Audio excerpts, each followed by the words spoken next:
내가 죄를 범하였노라. 다윗의 회개하는 장면이 오늘 본문 속에 담겨 있습니다. 하나님께서 다윗을 회개시키기 위해서 나단 선지자를 보내셨습니다. 하나님은 이처럼 한 사람이 하나님 앞에 회개하지 못하고 있을 때, 혹은 그것을 은폐하고 아무 일도 없는 것처럼 그러고 있을 때, 하나님께서 더 이상 놔두지 아니하고 회개시키기 위해서 나단 선지자를 보내게 됩니다. 하나님의 사람들을 통해서 하나님은 하나님의 뜻을 분명하게 전하는 걸 좋아하십니다. 그래서 여러분들이 말씀을 들을 때 하나님의 말씀으로 받아 들으면 그 말씀이 우리에게 양약이 되기도 하지만 그 말씀이 우리를 좌우의 날선 어떤 것보다 예리하여 우리의 혼과 영과 및 관절과 골수를 찔러 쪼개서 내 죄를 고백시키는 그런 놀라운 역사도 하게 된다는 것을 우리가 명심해야 합니다. 그래서 우리가 하나님의 말씀을 들을 때 집중해서 그 말씀을 잘 듣다 보면 하나님의 음성으로 그렇게 느껴질 때가 있어요.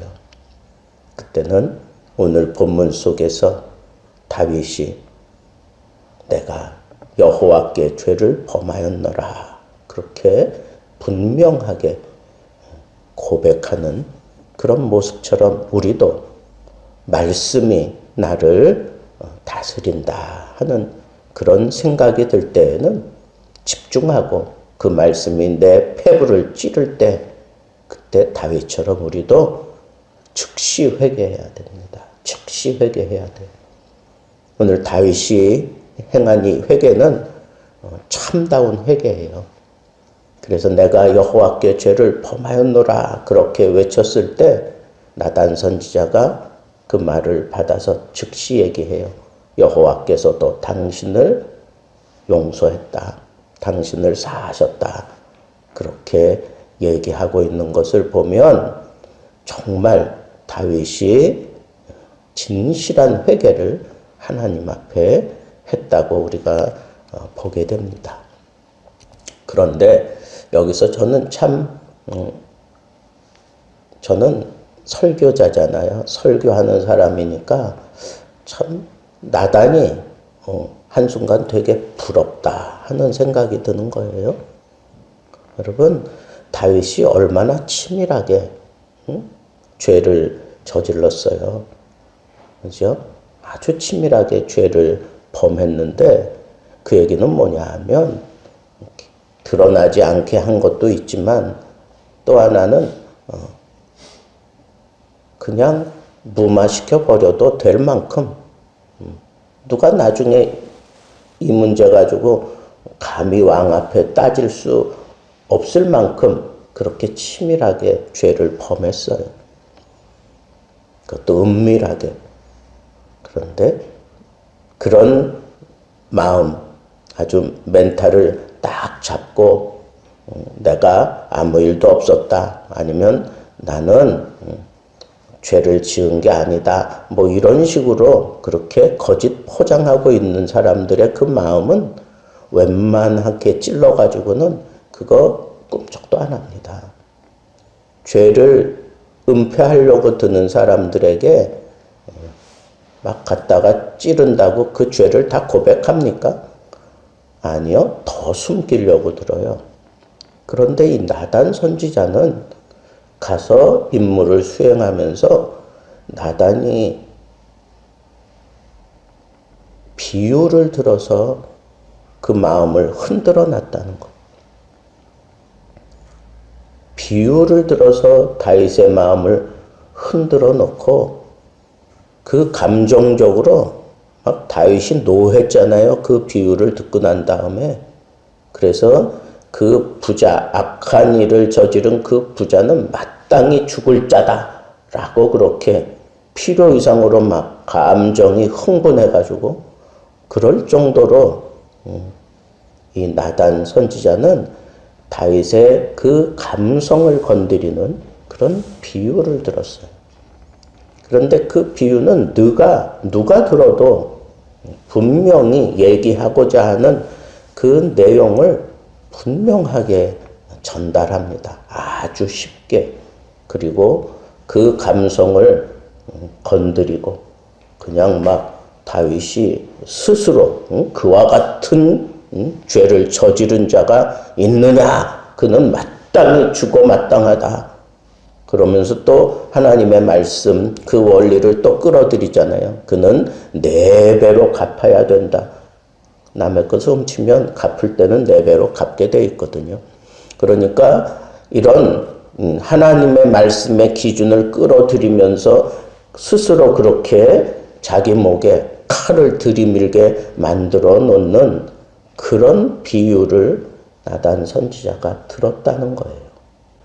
예전 같았으면 내가 이 비유, 그래, 지적으로 판단을 해가지고, 참 쉽게 다윗의 죄를 고발하고 있구나, 그 정도로 알았는데, 오늘 보니까 여러분들에게 말씀을 전하려고 다시 한번 이 말씀을 묵상하면서 쭉 읽어 내려가는데, 이런 표현들이 제 눈에 그냥 내 마음을 막 끄는 거예요. 여러분 한번 보세요. 3절, 가난한 사람, 양 새끼를 사가지고 기르는 그 가난한 사람의 그 모습이 마치 지금의 나 같아. 지금의 나 같아. 보세요. 가난한 사람은 아무것도 없고 자기가 사서 기르는 작은 암양 새끼뿐 한 마리뿐이라. 거기다가 온유를 집어넣어 봤어요. 사서 기르는 작은 온유 한 마리뿐이라. 그 온유는 그와 그의 자식과 함께 자라며. 그죠? 이 반려견이잖아, 반려견. 그가 먹는 것을 먹으며 그의 잔으로 마시며 그의 품에 누움으로 그에게는 딸처럼 되었거늘.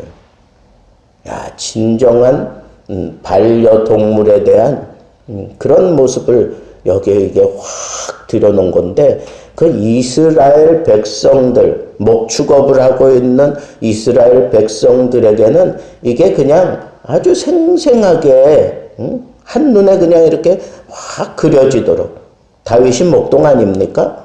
목동이니까 이걸 가지고 하니까 막 그냥 흥분할 수밖에 없는 거예요. 그냥 지식적으로만 그게 깨달아진 게 아니야. 이 감정적으로 막 흥분하게 만들었다고. 왜? 이 반려동물, 내가 기르고 있는 그 반려동물 한 마리밖에 없고 그걸 그냥 애지중지하면서 내 자식들과 함께 자라게 하고 같은 상에서 같이 먹게 하고 품에 그냥 의지하며 살아가게 만들고 껴안고 자고 막 이러는 그 반려동물에 그냥 하나가 되어 있는 것 같잖아. 하나가. 반려동물과 그 주인이. 그런데 그걸 뺏어갔다? 이게 참 이 예화를 어떻게 이런 예화를 들어서 그런 표현을 하는지.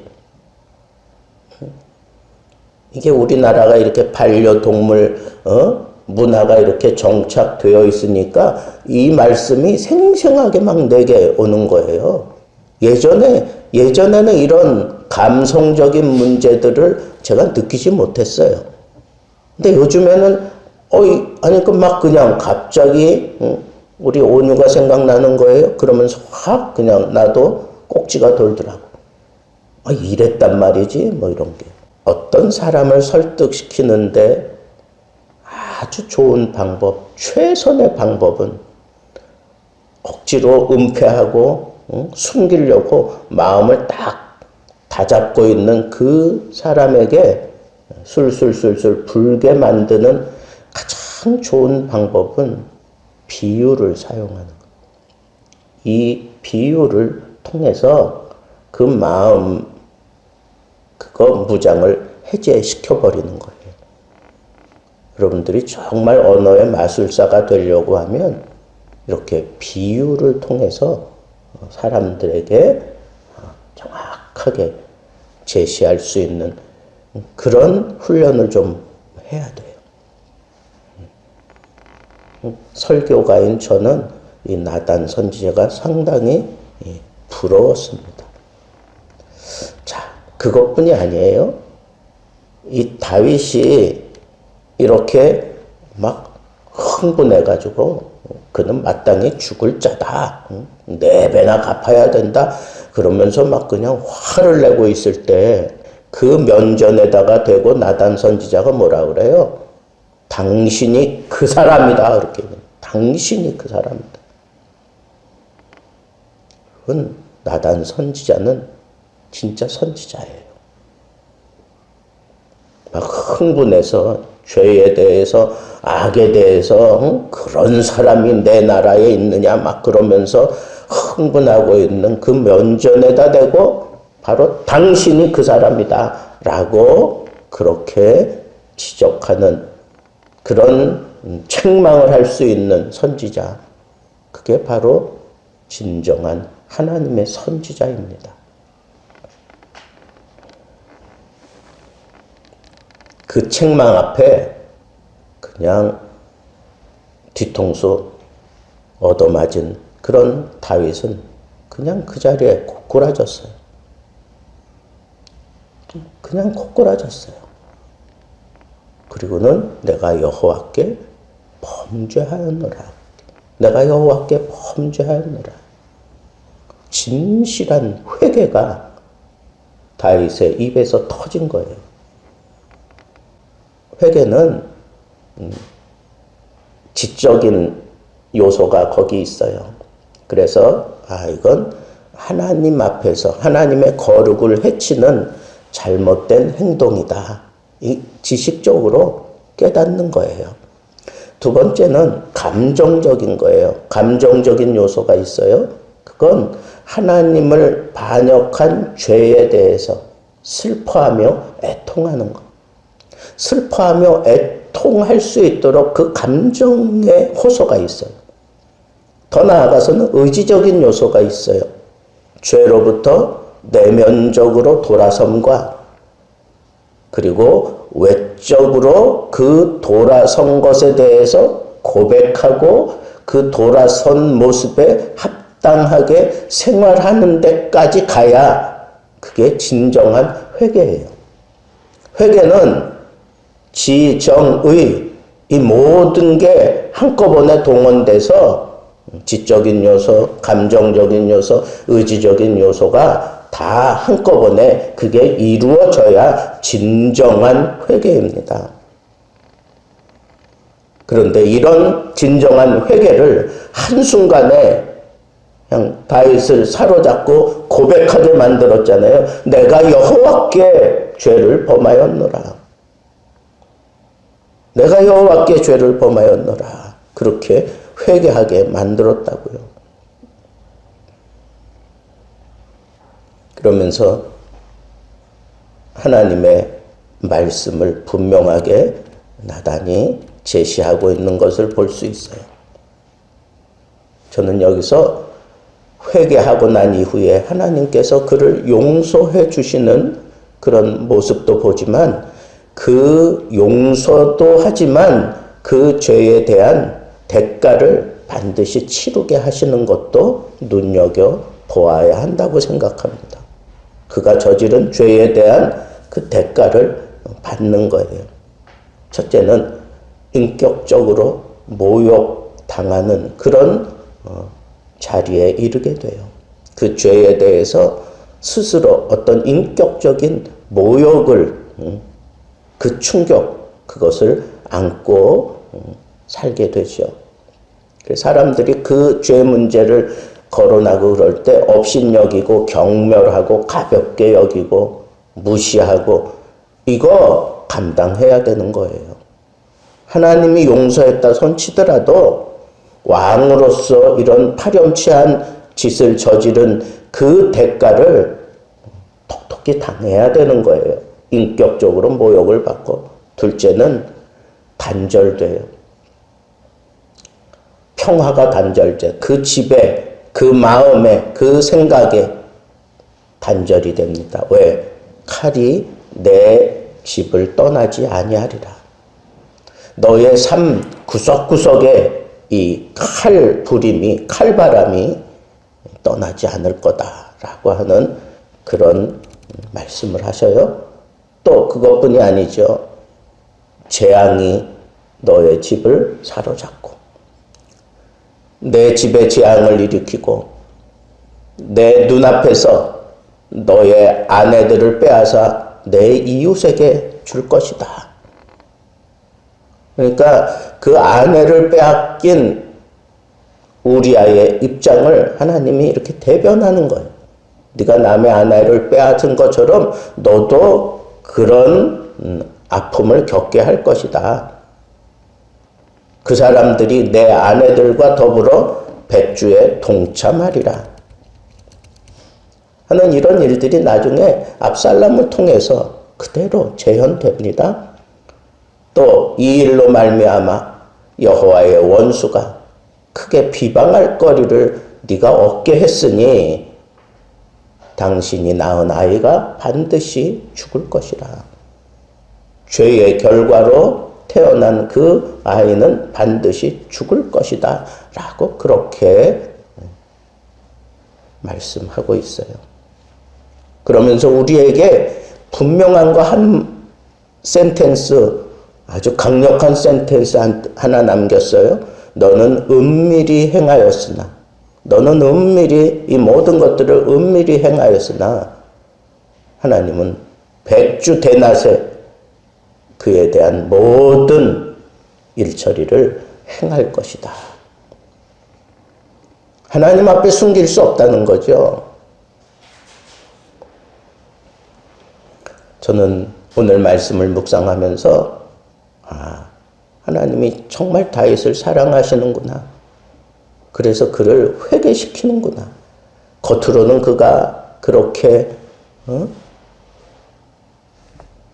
숨기려고 막 그냥 별짓을 다 했겠구나. 그러나 또 시편에 보면 그가 이런 죄를 토설치 아니할 때 정말 여름 가물에